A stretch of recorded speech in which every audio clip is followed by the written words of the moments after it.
कौन सा फोन आपको लेना चाहिए अगर आपका बजट अंडर ₹40,000 है। स्मार्टफोन इंडस्ट्री में इस वक्त प्राइस हाइक की वजह से बजट फोन की मार्केट ऑलमोस्ट खत्म हो चुकी है और 20 से 30,000 की रेंज में एक अच्छा स्मार्टफोन मिलना ऑलमोस्ट नेक्स्ट टू इम्पॉसिबल हो चुका है। पर 40,000 की प्राइस रेंज आज भी ऐसी है जहां आपको काफी अच्छे ऑप्शन मिल सकते हैं, जिसमें से आज मैं आपको 7 फोन रिकमेंड करने वाला हूं। लेकिन अच्छे फोन की लिस्ट पे आने से पहले मैं एक ऐसा फोन भी मेंशन करना चाहता हूं जिसे मेजॉरिटी लोग को अवॉइड करना चाहिए, जो मेरे हिसाब से OnePlus Nord CE6। अब हो सकता है कि काफी लोग मेरे इस ओपिनियन से डिसएग्री करें, क्योंकि आज भी ऐसे काफी यूट्यूबर्स हैं जो इस फोन को रिकमेंड कर रहे हैं, और ऑनेस्टली देखा जाए तो फोन बुरा नहीं है। 144 हर्ट्ज की डिस्प्ले, IP68 और IP69 की production, dual stereo speaker, oxygen OS का क्लीन सॉफ्टवेयर और 8000 mAh की बड़ी बैटरी, जिसके साथ 80 वॉट का चार्जर बॉक्स में भी मिलता है। ऑन पेपर देखो तो सब कुछ परफेक्ट लगता है, पर मेरे हिसाब से इसे अवॉइड करने के 4 बड़े रीजंस हैं। पहला है इसका प्रोसेसर स्नैपड्रैगन 7 Gen 4। अब मुझे पता है कि इस प्राइस रेंज में मेजॉरिटी फोन इसी प्रोसेसर के साथ आ रहे हैं, पर दिक्कत ये है कि 144 हर्ट्ज की डिस्प्ले देने के बाद भी ये फोन मेजॉरिटी गेम्स को 90 FPS तक ही रन कर पा रहा है। तो फिर 144 हर्ट्ज की डिस्प्ले देने का फायदा क्या हुआ?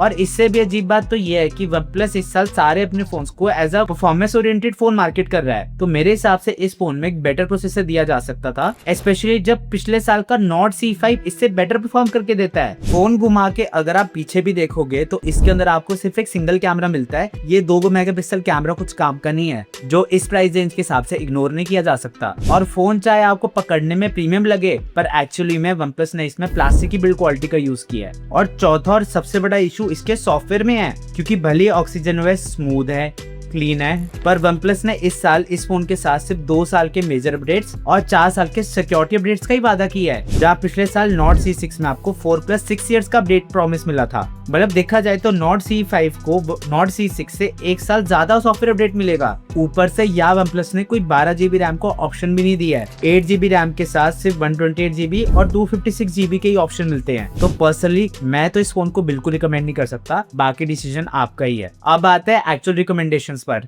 जहाँ नंबर 7 पे मैंने रखा है Samsung Galaxy S24 FE को। सच कहूँ तो ये फोन इजिली टॉप 3 में भी आ सकता था, पर एक मेजर इशू है इस फोन के साथ, जिसे मैं आगे जाके डिस्कस करूंगा। ये phone one of the best options है अगर आप एक ऑलराउंडर फोन ढूंढ रहे हो तो, क्योंकि इसमें आपको प्रीमियम बिल्ड क्वालिटी, 120 Hz की AMOLED डिस्प्ले, IP68 की प्रोडक्शन, 4700 mAh की डिसेंट बैटरी और अभी भी लगभग 5 साल के सॉफ्टवेयर अपडेट के साथ Galaxy I के फ्लैगशिप फीचर्स भी मिलते हैं। इस प्राइस रेंज का one of the best camera experience भी इसी फोन से मिलता है, क्योंकि यहाँ मेन कैमरा के साथ टेलीफोटो और अल्ट्रा वाइड दोनों ही हाई क्वालिटी मिलते हैं। और वीडियो रिकॉर्डिंग में आप दोनों फ्रंट और बैक कैमरा से 4K 60 FPS शूट कर पाओगे, जहां 8K वीडियो रिकॉर्डिंग का भी फीचर दिया गया है। पर जिस वजह से मैंने इस फोन को नंबर 7 पे रखा है वो है इसका प्राइस, क्योंकि पहले आपको ये फोन इजिली अंडर 30,000 रुपीज मिल जाता था, बट अब इसका 128 GB वाला वर्जन ही 40,000 रुपीज का हो गया है। और मेरे हिसाब से आपको इस फोन के अंदर मिनिमम 256 GB की स्टोरेज चाहिए ही, क्योंकि यहाँ ना ही कोई एक्सपेंडेबल स्टोरेज का ऑप्शन है और One UI का सॉफ्टवेयर काफी स्टोरेज लेता है। और 256 GB वाले वेरिएंट का प्राइस 45,000 रुपीज चल रहा है, तो इस फोन को लेने के लिए कहीं ना कहीं आपको सेल का ही वेट करना पड़ेगा। नंबर 6 पे मैं रिकमेंड करूंगा Motorola S70 Fusion को। ये फोन स्पेशली उन लोगों को बहुत पसंद आएगा जिनको कर्व डिस्प्ले पसंद है, और ऑनेस्टली Motorola ने इस फोन के साथ वो सारी चीजें फिक्स कर दी है, जिसकी वजह से पहले मैं Motorola फोन्स को रिकमेंड नहीं कर पाता था। इसके अंदर भी आपको डिसेंट परफॉर्मेंस मिलती है, स्टीरियो स्पीकर्स मिलते हैं, 144 हर्ट्ज की AMOLED डिस्प्ले मिलती है, IP68 और 69 के साथ मिलिट्री ग्रेड प्रोटेक्शन मिलती है, और 2 दिन तक ताकि आप इस फोन को यूज कर पाओ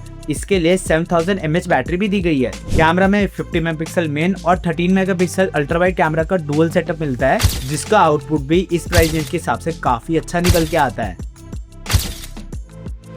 फ्रंट और बैक कैमरा दोनों से ही 4K 30 FPS वीडियो रिकॉर्डिंग का सपोर्ट मिलेगा, और 3 साल के मेजर एंड्रॉइड अपडेट्स और 5 साल के सिक्योरिटी अपडेट्स भी यहाँ मोटोरोला ने प्रॉमिस करे हैं। हाँ, सॉफ्टवेयर अपडेट में हर बार मोटोरोला कहीं ना कहीं डिले कर ही देता है, और थोड़ा बहुत ब्लोटवेयर भी आपको यहाँ वहाँ फोन में देखने को मिल सकता है, पर ओवरऑल सॉफ्टवेयर एक्सपीरियंस अभी भी मेरे हिसाब से आपको स्मूथ और अच्छा ही लगेगा। और जो पुराने मोटोरोला फोन पे बग्स और कैमरा UI के इश्यूज थे वो इस फोन के साथ सॉल्व हो चुके हैं। ये फोन वैसे तो 31,000 रुपीज से स्टार्ट हो जाता है, पर मेरी रिकमेंडेशन रहेगी कि मिनिमम आप 256 GB वाला वेरिएंट लो, और अगर आप हैवी यूजर हो तो 12 GB वाला और बेटर रहेगा। पर नेक्स्ट ऑप्शन उनके लिए है जिनकी टॉप प्रायोरिटी गेमिंग है, क्योंकि इस फोन में आपको स्नैपड्रैगन 8 Gen 4 का पावरफुल प्रोसेसर मिलेगा, जिससे आप मेजॉरिटी गेम्स को मैक्स सेटिंग पे खेल पाओगे। साथ ही एक बड़ा वेपर कूलिंग चेंबर, UFS 4.1 की स्टोरेज और LPDDR5X अल्ट्रा रैम का सपोर्ट मिलेगा, जिससे लॉन्ग टर्म गेमिंग सेशंस के लिए भी ये फोन परफॉर्मेंस को इजीली सस्टेन कर पाएगा। जिसके साथ आपको 7000 mAh की मैसिव बैटरी और out of the box 120 watts का चार्जर ही मिलता है, जिससे आप इस फोन को 0 to 100% चार्ज सिर्फ 35 मिनट्स में कर पाओगे। हाँ, मैं बात करो iQOO Neo 10 की, जो अभी आपको अराउंड 38,000 रुपीज का मिल जाएगा। और इस फोन के बाकी एरियाज के भी प्रोज और कॉन्स मैं स्क्रीन पे मेंशन कर रहा हूँ।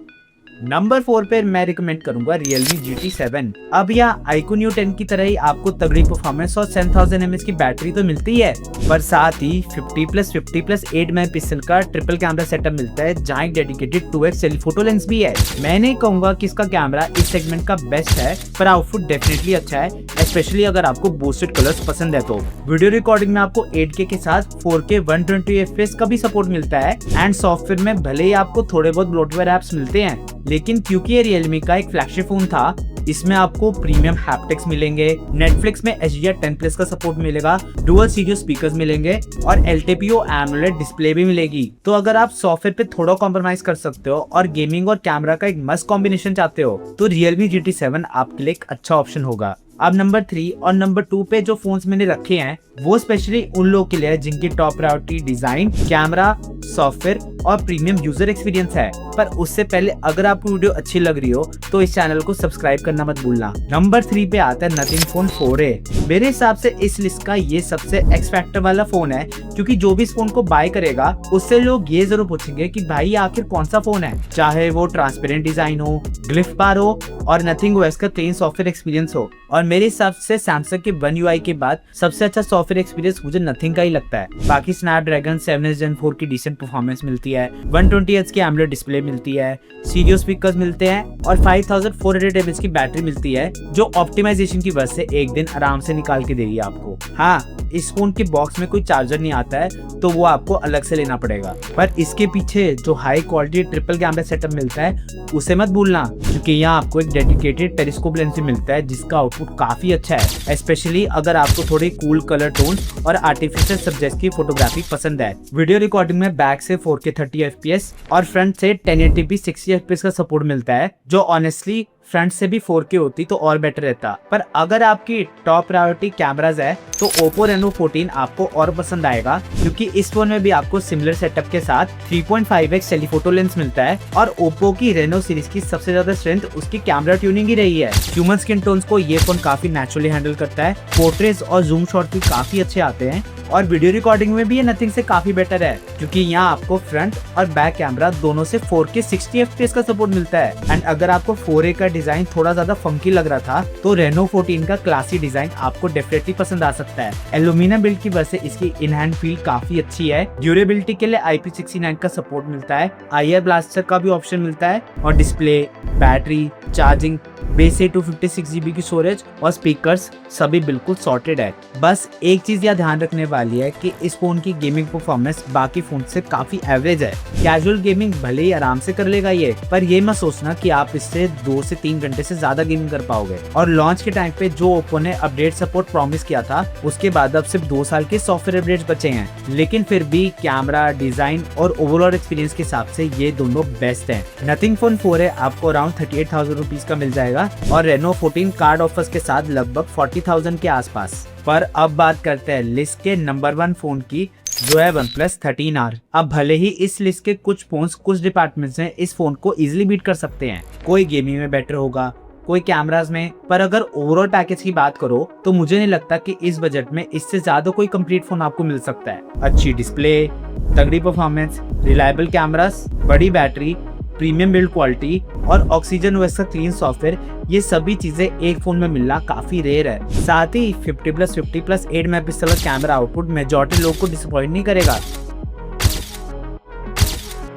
एंड क्योंकि एक प्रॉपर फ्लैगशिप फोन है और ना कि एक मिड रेंज फोन जिसका प्राइस बढ़ाया गया है, इसकी बिल्ड क्वालिटी आपको काफी प्रीमियम मिलेगी और सॉफ्टवेयर एक्सपीरियंस के अंदर हैप्टिक्स भी काफी अच्छी तरह इंप्लीमेंट करे गए हैं। और ये one of the last OnePlus phone है जिसके अंदर आपको अलर्ट स्लाइडर का फीचर मिलता है, जिसके डेफिनेटली आज भी काफी फैंस हैं। बस वीडियो रिकॉर्डिंग ही ऐसा एरिया है जहाँ ये फोन थोड़ा सा लैग करता है, जो अभी आपको अराउंड 42,000 रुपीज के मिल रहा है। वैसे तो आई एम श्योर कि कुछ लोग इस प्राइस रेंज में OnePlus Nord 6 को भी लेने का सोच रहे होंगे, बट मुझे नहीं लगता आपको उस फोन को लेना चाहिए। एंड अगर आपको इसका रीजन जानना है तो उसके लिए आपको लेफ्ट वाली वीडियो पे क्लिक करना होगा और वीडियो अच्छी लगी तो सर्कल पे क्लिक करके सब्सक्राइब कर लो।